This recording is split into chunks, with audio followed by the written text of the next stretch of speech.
જો તમે તમારા પગમાં કાળો દોરો બાંધી રહ્યા છો તો આ વાતોનું ધ્યાન અવશ્ય રાખો, નહીંતર શનિદેવની વિપરીત અસર થશે. કાળો દોરો પહેરતી વખતે કેટલાક નિયમોનું પાલન કરવું ખૂબ જરૂરી છે.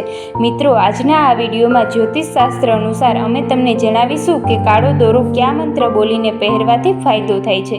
મહિલાઓ અને પુરુષોએ કયા હાથે પગે દોરો બાંધવાથી ફાયદો થાય છે.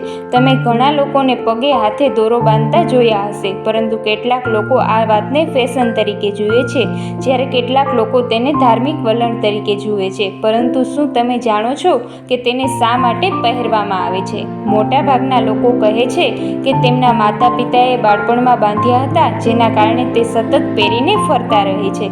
પરંતુ પગમાં કાળો દોરો બાંધવાનું અલગ જ મહત્વ છે. તેમને બાંધવાની પ્રથા સદીઓથી ચાલી આવે છે. તો આવો જાણીએ પગમાં કાળો દોરો બાંધવાના ફાયદા અને કઈ બાબતોનું ધ્યાન રાખવું જોઈએ એ વાતો.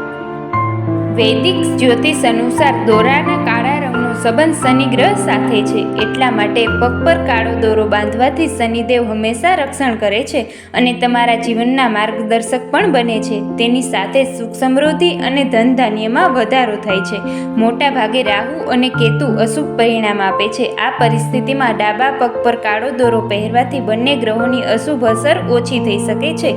આ સાથે વ્યક્તિ આર્થિક તંગીમાંથી મુક્તિ મેળવે છે. જ્યોતિષશાસ્ત્ર અનુસાર પગમાં કાળો દોરો પહેરવાથી ખરાબ નજર નથી લાગતી.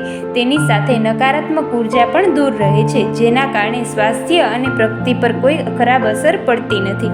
આની સાથે જે બાળકોને વારંવાર નજર લાગે છે તેમના પગમાં કાળો દોરો બાંધવો જોઈએ.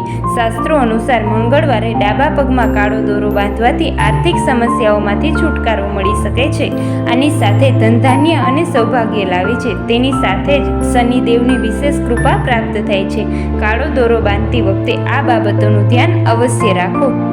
બજારમાંથી લાવેલ કાળા દોરાની જગ્યા પર ભૈરવનાથના મંદિરથી લાવેલ કાળો દોરો બાંધવાથી અનેક ગણો ફાયદો મળે છે. જ્યોતિષશાસ્ત્ર અનુસાર કાળો દોરો ચારે બાજુ ગૂંથ્યા પછી જ પહેરવો જોઈએ. ધ્યાન રાખો કે જો કાળો દોરો પહેર્યો હોય ત્યારે અન્ય કોઈ રંગનો દોરો બિલકુલ ન પહેરવો. શનિદેવની કૃપા મેળવવા માંગતા હોય તો શનિવાર કે મંગળવારના દિવસે કાળો દોરો પહેરવાથી લાભ થઈ શકે છે. દોરા બાંધતી વખતે પવિત્રતા જાળવવા માટે ગાયત્રી મંત્રનો જાપ અવશ્ય કરવો જોઈએ.